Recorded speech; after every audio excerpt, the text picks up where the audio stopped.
subscribing, and leaving comments.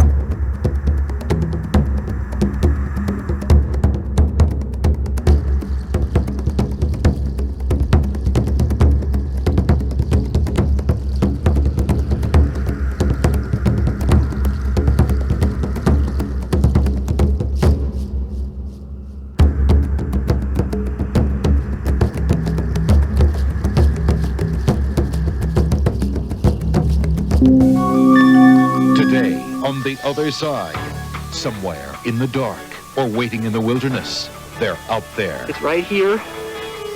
You can see it. Maybe you've seen one. God is my witness. The eyes of this animal glowed like someone taking a hit off a cigarette. But are these real monsters, or is it just wishful thinking? I believed that this man was actually possessed by a wolf spirit. Was this man a werewolf? Monsters Among Us, today.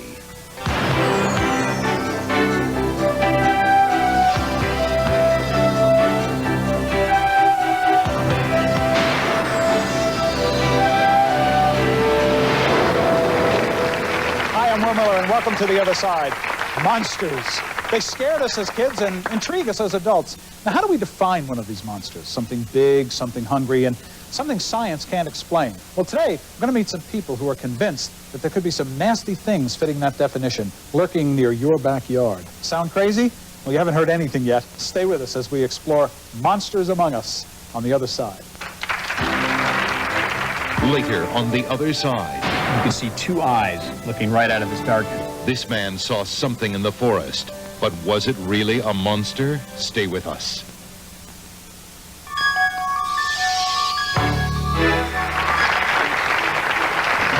Thanks for joining us on The Other Side. Could monsters really exist? Are they nearer than we'd like to think? They sound far-fetched? Well, not if you talk to our next guest. Scott Herriott says Bigfoot exists. He's convinced that he's seen him, and Scott believes he's captured him on videotape. Scott, thank you for joining us. Tell us about your encounter.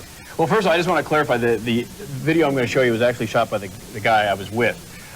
There was some footage that I shot as well, but his was, I think, of the better quality. Basically, this was in Northern California near the mouth of the Klamath River 2 years ago, October, and we were there in response to a sighting that had occurred. Two young kids said they'd seen an ape-like creature at the base of this hill. Was pretty convinced they'd seen something. So we decided to go to the top of this hill because we knew there were old abandoned logging roads up there that hadn't been used in years. So we figured if there was something like a Sasquatch in the area, we might have a good chance of finding prints. So armed with our video cameras, we head up this hill, no trails, very steep, zigzagging back and forth, and not thinking really at all that we would get close to one of these things because we're making noise, we're laughing, having a good time. When we get near the apex of the hill, it gets really thick. And all of a sudden, I noticed about 40 feet in front of me on a slight incline up the hill was this dark object, which was down low. And you could see two eyes looking right out of this darkness, just like staring straight ahead. Started swaying back and forth. Videotaped this for about 10 minutes. That's what I shot. That's not what we're going to show, because what Daryl, the guy I was with, shot was more impressive. Well, we're trying to get this thing to move, so we decided to separate. Well, first of all, we took a step toward it to try to get it to move, and God is my witness. The eyes of this animal glowed like someone taking a hit off a cigarette in the dark. It just had this strange kind of glow to it, and as soon as I saw that, the probability in my mind that this was a Sasquatch increased, because this is a fairly commonly reported characteristic of close encounters. This bizarre, perhaps bioluminescent form of defense mechanism. But we saw it. I mean, we're just like, I can't believe it. Now we're scared, right? As if he wasn't scary enough, the Village of the Damned eyes. Exactly. Just exactly. You know, we're like, and it was just, and I don't attribute anything really supernatural to this. I think it's a naturalistic phenomena, but this type of thing is reported. So we then decided we would separate, and maybe it would think instinctually that we were trying to surround it, and it would take off. One of us keeps videotaping. So of course, I start walking down to the right a little bit, and Daryl started taking a step to his right to get a slightly better angle. And as he took a step to his right, I could hear him wheel around real quick, and he's going, okay, it's right here, man, it's right here. And you'll see on the videotape, which you'll see this object coming in, is his finger pointing. And he's going, it's right here, it's right here, it's right here. He taped for approximately 29 seconds, and all of a sudden, I'm watching him. He's taping up this way. I can't see what he's taping because the foliage is incredibly thick. The camera, he just drops it and starts weeping. I mean, just breaks down. Father of four, 32-year-old man just breaks down. He lost it. He lost it. Now, yeah. So this, in other words, this is what we're going to see, and it's very hard to see. So let's show this Yeah, videotape. we're gonna and pay show it a close few attention. It's hard to times, see, and we'll show it a few times, but just take a look at this. Okay, now, I'm crying at this moment, so excuse my voice. It's right here. You can see it. On the video image, it appears white. To his naked eye, it appeared grayish, which is the same color the kids reported at the base of the hill. What this is, what I believe is right here, this is the shoulder, the deltoid muscle of the animal protruding out of the brush. The blackness right here would be like its armpit and the beginning of a bicep and tricep. Now the head at this point is obscured behind the brush, right underneath, right there it tilts out. Okay, you can see it's contiguous, there we go, freeze. It's contiguous with down to the shoulder, and it was right after this second head tilt that he dropped the camera and started crying. Because the reality was just hitting him in the face. And if the audio was on again, you can hear me in the background calming him down. Right there, it comes out again. And you can see it would be from here down to the shoulder. The rest, it was either squatting or standing. But coupled with this, being the fact that the day we went up and the following day, we found about 20 hair samples on thistle branches that were analyzed by 2 different labs, and both reports came back that these were hominid hairs, i.e. primate hairs, which were very close in characteristics of chimpanzee and mountain gorilla hair. Yet the gentleman up in Berkeley, California, who was a primatologist who analyzed these, said that it was similar to chimpanzee mountain gorilla hair, yet distinguishable from it. So primate hair found in an area, hundreds of years, reports of Indian tribes people.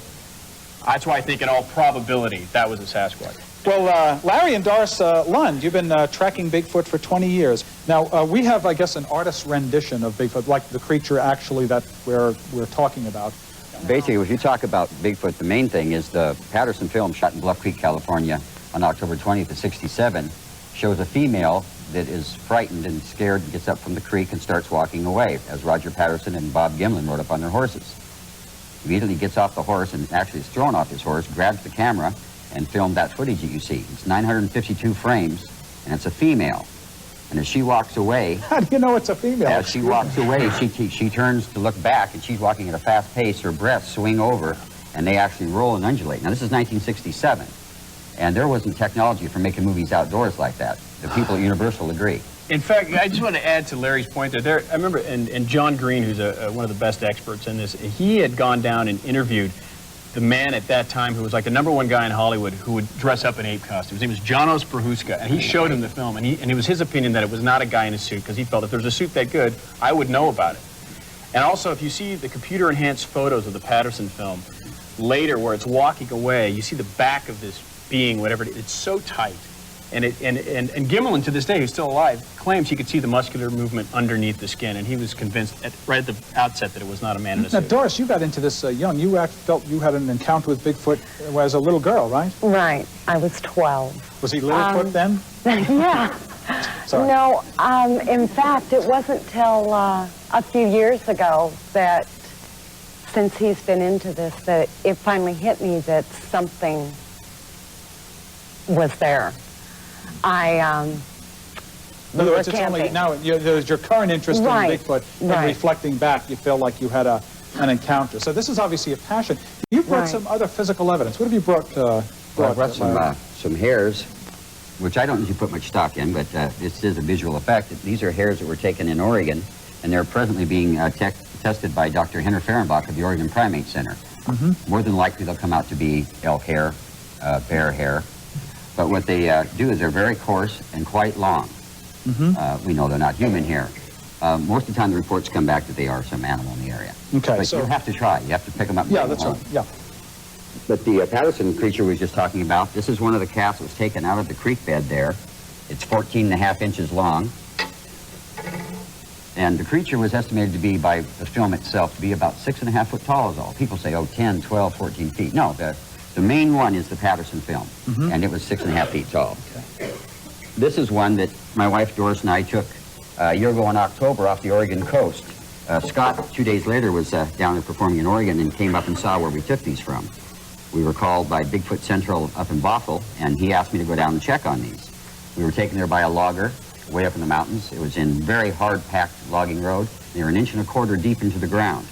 We checked the area real carefully, We've found no way that anything could have been taken in there and pushed into the ground. They were quite convincing.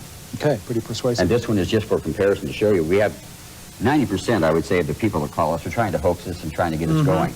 This one was made by a friend, and it's just all bubbly little toes. Each one are exactly the same. And when you're looking for a track, if you have 3 or 4 more tracks, you have a better chance of determining, because each track will be different if they're real. If it's a living foot, or a living track, as we call them. So the point is that you do have methods where you can eliminate the faked evidence from something that truly is suspicious and worth looking into further. Okay. As far as the Bigfoot, I heard that it had a loud, hard, putrid odor. Did you notice an odor? Well, I don't know how loud an odor can be. Yeah. Just an awful odor. Yeah. Did you notice an odor? Yeah.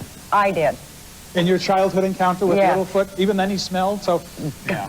We're sure that, in other words, the question is, we're sure it's not just like a really big, ugly guy with bad hygiene. No, God running awful. around the woods. And I personally know there was no odor that day. And also, I think it's interesting to point out, as far as the odor thing, John Green points this out in his book, that it is somewhat of, it's a relatively small percentage of sightings that actually people report this odor. I think that's become a thing that people just naturally associate with the odor, but it's actually a small percentage for people. But that's interesting, though. It's the consistency of some of the reports, right? But then again, can you trust that? This is Michael Shermer from the Skeptics, or as I like to go, the Gloomy Gus Society.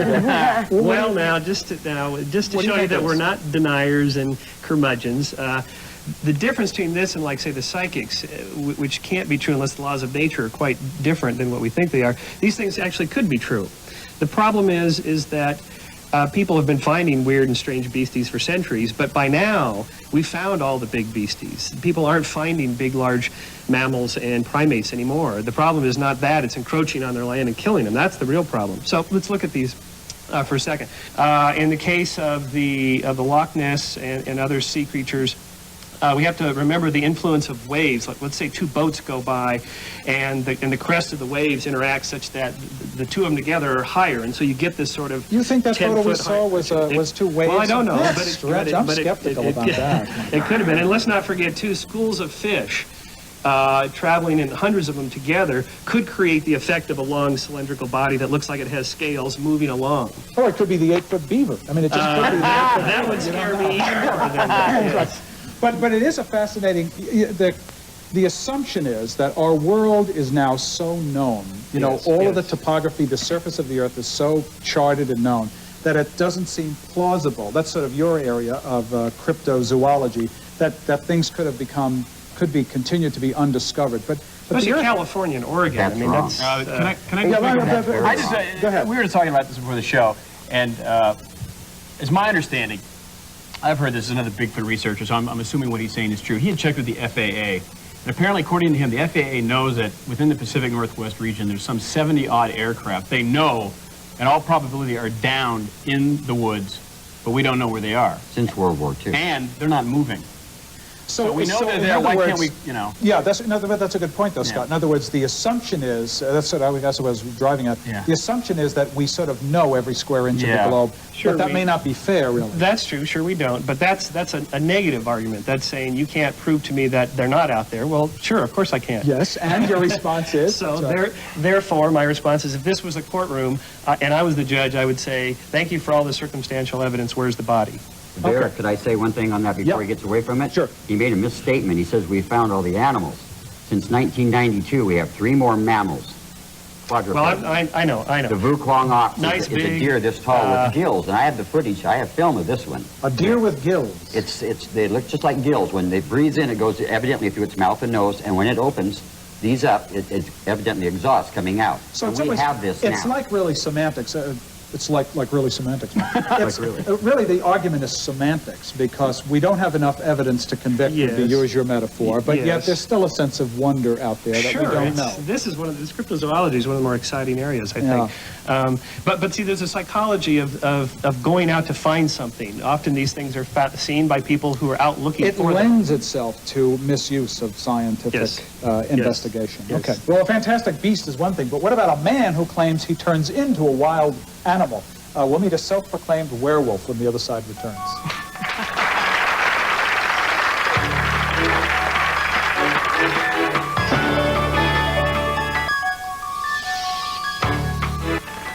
Dr. Will Miller's wardrobe, furnished by Rick Pallet, Sherman Oaks, California. Welcome back to The Other Side. What's the best way to catch a glimpse of one of these monsters? Richard, briefly, what can someone do if they want to see Bigfoot or a monster? Well, the probability is very low. If these animals are undiscovered still today, there's a reason for that. Well, maybe you all need to get out there and hunt, so what would you suggest someone do? Well, the best they can do is just be very quiet and go to very remote, rugged areas. But, you know, statistically, it's more likely to be encountered by chance than by someone looking for something. Scott? Avoid hallucinogenics. That's my first. That's a very good point. I think it's important to go to an area that has had what you would deem to be fairly credible sightings in a short amount of time. Get there, be quiet, and yeah, you have a better chance of coming by your campsite, maybe investigating you, although that's rare, than actively going through the brush. So just wait quietly in the woods somewhere. A sign. Okay, good. Stop. You could wait for 50 years, though. Yeah. Right. Yeah. That's all right. Doris and Larry, you sort of do this. This is your passion. What do you suggest? Avoid groups. Avoid groups? Yeah. And read as much as you can on the past sightings and see what type of terrain they're in, what type of areas they're in. Spend as much time as you can there, but be yourself. I'm sure the state police are going to be thrilled that we're suggesting that you avoid groups, go alone into remote areas of the woods, waiting for Bigfoot. You know, I'll tell you something, I almost don't want to find out proof that there are really no monsters. It's part of the richness of the human experience that we remain fascinated by the possibilities that there is a Bigfoot and a Loch Ness Monster. It not only keeps our curiosity alive about the unexplained, but it's also lots of fun to wonder. Well, thanks for joining us on The Other Side. Here's a preview of our next show.